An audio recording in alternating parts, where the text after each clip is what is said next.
ရုတ်ရဲ့အခုဦးစားပေးမှာတိုင်းရင်းသားတွေရဲ့ကိုယ်ပိုင်အုပ်ချုပ်ခွင့်ဆိုတာကိုကွန်မြူနစ်နေရာမှာအစားထိုးလိုက်တယ်အဲ့တော့တရုတ်ဒီကွန်မြူနစ်ကိုမြန်မာနိုင်ငံကိုကွန်မြူနစ်ဖြစ်ဖို့သူတော်မပေးတော့ဘူးဖက်ဒရယ်ဆိုတာကိုအကြောင်းပြပြီးအတိုင်းသားရဲ့တစင်စစ်တပ်ကိုထိမ့်မယ်အဲ့ဒီသူထိန်းလိုက်တဲ့အဲ့ဒီတိုင်းသားတွေကိုလည်းခဏတော့ကလို့အစိတ်တွေကျွေးထားတယ်ချမ်းသာအောင်လုပ်ပေးထားတယ်ပြောချင်တာကလက်နဲ့တက်ဆင်ပေးထားတယ်ပြီးတော့သူလိုချင်တဲ့မြေရှားတွေလုပ်ပေးတယ်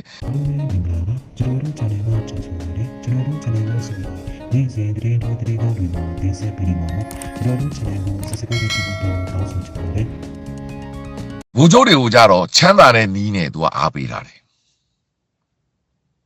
အဲ့တော့အဓိကရွေချက်ကတရုတ်ဒီမြန်မာနိုင်ငံကိုတပါတီအာဏာရှင်တို့မကွန်မြူနစ်ကိုပဲဖြစ်စေချင်တာအဲ့တော့ကွန်မြူနစ်ကိုသူတည်လို့မရတော့ဘူးဘာဖြစ်လို့လဲစစ်တပ်ကလည်းကွန်မြူနစ်ကိုမုန်းတယ်ဥနေဝင်လက်ထက်ကတိုက်ထားတာအဲ့တော့ပြည်သူကလည်းကွန်မြူနစ်ကိုမုန်းတယ်အဲ့တော့တရုတ်ကကွန်မြူနစ်ကိုရှစ်တည်လိုက်တယ်ဆိုရင်စစ်တပ်ကိုသူလက်လွှတ်ရလိမ့်မယ်ပြည်သူနဲ့စစ်တပ်နဲ့ကြောချင်းကပ်သွားလိမ့်မယ်အဲ့တော့သူကဘာလုပ်လဲအဲ့ဒီကိုကန့်နဲ့ဝါရရနေတစင်ဖက်ဒရယ်ဆိုတဲ့ဖက်ဒရယ်တစီကိုခြောက်ခိုင်းပြီးတော့ဖက်ဒရယ်ကိုအကြောင်းပြပြီးတော့နေမီယူခိုင်းတယ်ပြီးတော့ကြားဖြတ်လုပ်ငန်းတွေမဟုတ်တဲ့လုပ်ကားတွေလုပ်ပြီးတော့အဲ့ဒီလူတွေကိုလည်းလူရမွင်အောင်လုပ်ထားတယ်ပြောချင်တာကအဲ့ဒီကိုကန့်တွေဝါတွေကိုလည်းအမေရိကန်ချင်းကပ်လို့မရအောင်သူကဖျက်ဆီးတာတယ်အဲ့လိုပုံစံနဲ့တရုတ်ကထိန်းထားတာအဲ့ဒါမြန်မာနိုင်ငံရဲ့အရှိတရားပဲအဲ့ဒီကြားထဲမှာအခုကိုကန့်နဲ့တအောင်ပလောင်ကပိတ်မိနေတာပဲအထူးသဖြင့်ကိုကန့်ပေါ့ပြောချင်တာကကွန်မြူနစ်တစ်ဖြစ်လဲတွေကိုသူကဖက်ဒရယ်ဆိုတဲ့ကိုပိုင်အုပ်ချုပ်ခွင့်နဲ့တရုတ်ကပြောင်းတိုက်တာအဲ့တော့ကျွန်တော်တို့ဒီမိုကရေစီတော်လှန်ရေးသမားတွေကလည်းဖက်ဒရယ်ဒီမိုကရေစီကိုဦးစားပေးပြောလာရတော့အဲ့တော့ဖက်ဒရယ်ချင်းတူသွားတဲ့အဲ့ဒီကိုကန့်တို့ဝါတို့နဲ့ကျွန်တော်တို့နဲ့လည်းသွားပြီးတော့မိတ်ဆွေသက်ပြန်ဖြစ်ပြန်တယ်တော့အဲ့လိုမျိုးအရာတွေကို तू ကတရုတ်ကကောင်းကောင်းကစားထားတာအဲ့တော့တရုတ်ဖြစ်ချင်တာကတရုတ်ရဲ့စနစ်ကရှင်းတယ်တိုင်းပြည်ကိုတပါတီပဲအုပ်ချုပ်မယ်စစ်တပ်နဲ့အုပ်ချုပ်မယ်ဥပဒေနဲ့ဖိနှိပ်မယ်သူတို့အုပ်ချုပ်သူလူဒန်းစားအားလုံးချမ်းသာမယ်သူတို့မွေးထားတဲ့ခရိုနီတွေချမ်းသာမယ်ပြည်သူတွေချောင်းလဲမယ်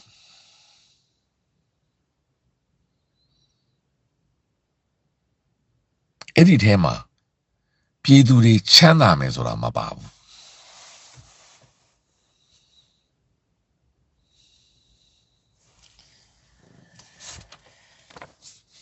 အဲ့ဒါကိုသမ္မတဒေါ်နယ်ထရန့်ကဒီနေ့ထောက်ပြနေတာအဲ့ဒီကတော့ Nation Town Hall မှာမဆာကူမိုရဲ့ Nation Town Hall ပါသမ္မတဒေါ်နယ်ထရန့်နဲ့စပြူတာဒီမှာတို့စတီဗန်နန်နဲ့ပြူတယ်ပြီးတော့ဒီမိုကရက်တစ်ဘက်ကတကယ် strategy တယောက်သမားနဲ့ view တယ်ပြီးတော့ Republican ရဲ့ mega တွေနဲ့ view တယ်ပြီးတော့တခြား host လို့ခေါ်တဲ့ media တွေပါတယ်တနိုင်ခွဲကြအောင်မြင်တဲ့ town hall live show တခုပဲလွန်ခဲ့တဲ့3ရက်ကလုပ်သွားတာသမ္မတဒေါ်နယ်ထရန့်ရဲ့နှစ်တရာပြည့်ရက်တရာပြည့်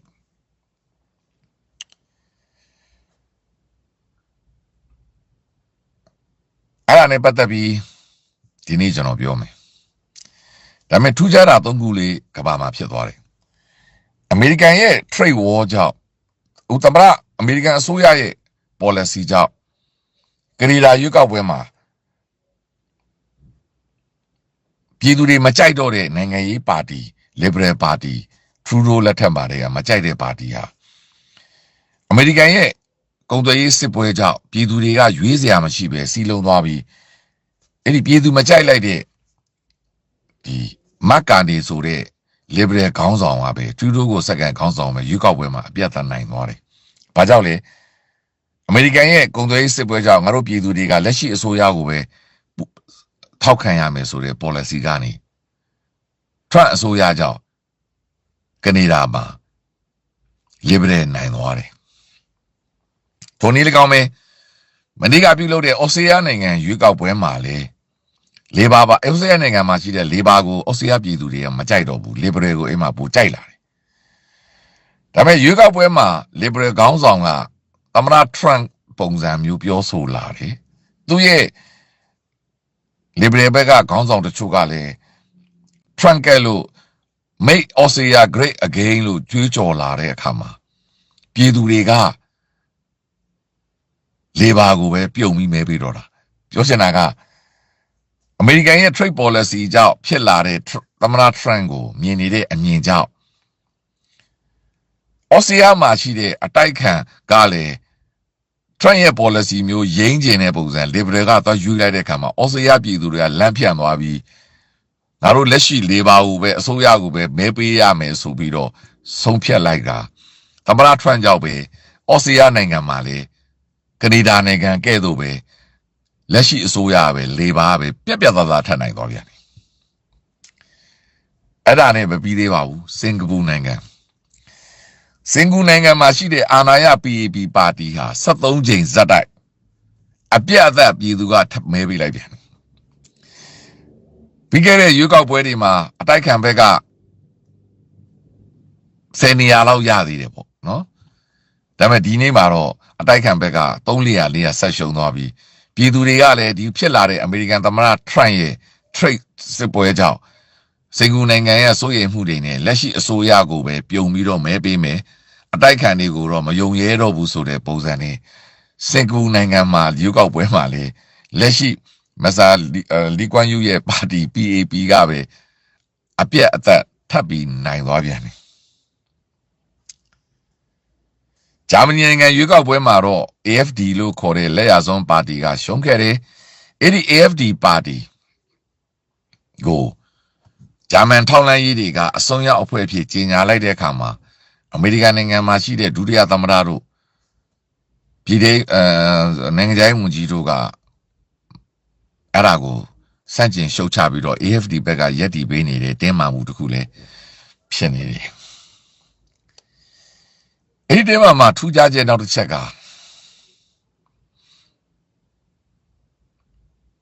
ကျွန်တော်တို့ဘာမှအက်ကိုဥဆောင်ပြီးရွေးချယ်ပေးခဲ့သော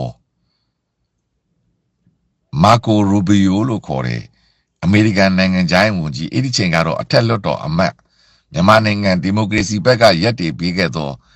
အထက်လွှတ်တော်အမတ်ကြီးယနေ့နိုင်ငံခြားရေးဝန်ကြီးဟာအမေရိကန်နိုင်ငံမှာထူးခြားစွာပါဝါတွေရရှိနေပါပြီသမ္မတ Trump ကသူ့ရဲ့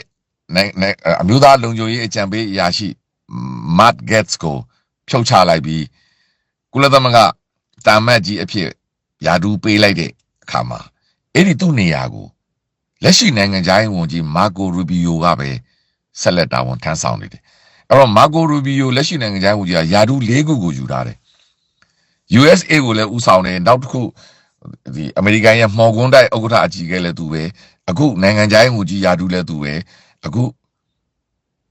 အမျိုးသားလုံခြုံရေးရရှိကျွန်တော်တို့စိတ်ဝင်စားတာက၃ခုပေါ့မြန်မာနိုင်ငံနဲ့ဒါလိုက်ဆက်ဆက်တာအမေရိကန်နိုင်ငံရဲ့ USA ရဲ့အကြီးအကဲလည်းမာကိုရူဘီယိုပဲမြန်မာနိုင်ငံနဲ့ဒါလိုက်ဆက်ဆက်တာအမေရိကန်နိုင်ငံခြားရေး policy အဲ့ဒါလည်းမာကိုရူဘီယိုပဲမြန်မာနိုင်ငံနဲ့ဒါလိုက်ဆက်ဆက်တာစစ်ရေးနဲ့ပတ်သက်တဲ့ကိစ္စတွေမှာသမ္မတရဲ့အမျိုးသားလုံခြုံရေးအရာရှိပေါ့ National Security Advisor ပေါ့ကအလွန်အမတန်မြန်မာနိုင်ငံအတွက်ရည်ကြည်တယ်အဲ့ဒါလည်းမာကိုရူဘီယိုပဲဒီချိန်မှာຫນွေဦးတော်လှန်ရေးဘက်ကရက်တီပေးမယ်လို့တစ်ချိန်ကတောက်လျှောက်ပြောခဲ့တယ်ဘာမှအဲ့ဥပဒေကိုရေးဆွဲပေးခဲ့တဲ့အထက်လွှတ်တော်အမတ်မာကိုရူဘီယိုဟာမြန်မာနိုင်ငံရဲ့အမေရိကန်ရဲ့ policy ကိုပြောင်းလဲပေးနိုင်သောယာဒူးကြီး၃ခုလုံးကိုတယောက်တည်းယူထားတာအလွန်အမတန်တိုက်ဆိုင်စွာဖြစ်နေတယ်ဘာလို့မြန်မာနိုင်ငံမှာ USA ရဲ့အကူအညီကအလွန်အမတန်ရေးကြီးတယ်နော်အဲ့ဒါလည်းသူပဲမြန်မာနိုင်ငံကိုစစ်ရေးရပါဝင်ဆွတ်ဖက်ရမယ်လုံခြုံရေးအပြင်ကသမ္မတကိုအကြံပေးနေတဲ့လူကလည်းသူပဲခုမြန်မာနိုင်ငံခြားရေး policy အကြီးအကဲအရင်တော့ကလင်တန်နေရာမှာယူခဲ့တာလေသူပဲသူသာဒီအချိန်မှာငကူအတိုင်းမြန်မာနိုင်ငံတွေဥတော်လှန်ရေးဘက်ကနေရက်တီပြီးဘာမှအဥပဒေရေးဆွဲတဲ့အတိုင်းစိတ်မပြောင်းသေးဘူးဆိုရင်သမ္မတ Trump ကိုအနီးကပ်ချင်းကပ်ပေးနိုင်တယ်သမ္မတ Trump ရဲ့အယုံကြည်ရဆုံးပုဂ္ဂိုလ်ဟာသူဖြစ်နေပြီ အဲ့ဒါဟာဘုရားသခင်ကပေးတဲ့ဆုလက်ပဲလားဒိုဒီမဟုတ်တိုက်ဆိုင်တာပဲလားဒိုဒီမဟုတ်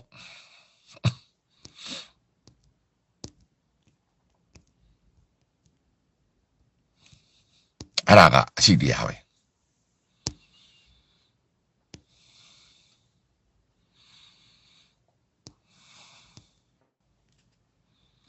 အဲ့တော့သိချာစဉ်းစားကြည့်ပါကျွန်တော်တို့ຫນွေဦးတော်လှန်ရေးအတွက်ဆုလက်ပဲလားမြန်မာနိုင်ငံမှာစစ်အာဏာရှင်ကြဆုံးဖို့အတွက်အမှန်တကယ်ကြဆုံးချိန်တန်ပြီလားကျွန်တော်တို့ဘက်က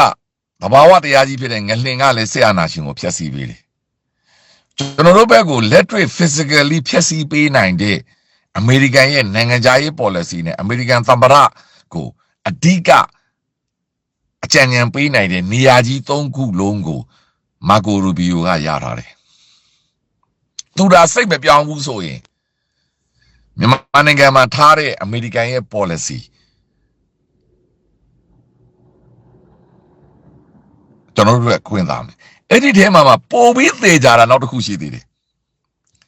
မြန်မာနိုင်ငံပြည်သူများကတရုတ်ကိုမကြိုက်ဘူးမုန်းတယ်မြန်မာနိုင်ငံຫນွေဦးတော်လှန်ရေးမှာရှိတဲ့တော်လှန်ရေးသမားတွေကလေတရုတ်ကိုမကြိုက်ဘူးဘာကြောင့်လဲတရုတ်ကဝင်ရောက်နှောက်ယှက်နေတယ်အဲ့ဒီအတိုင်းပဲမာကိုရူဘီယိုကလည်းတရုတ်ကိုမုန်းတယ်တရုတ်ဆန့်ကျင်ရေးသမားအဲ့တော့ရာသီဥတုကအကုန်လုံးကျွန်တော်တို့ဘက်မှာရှိနေတယ်တိုက်ဆိုင်ပဲ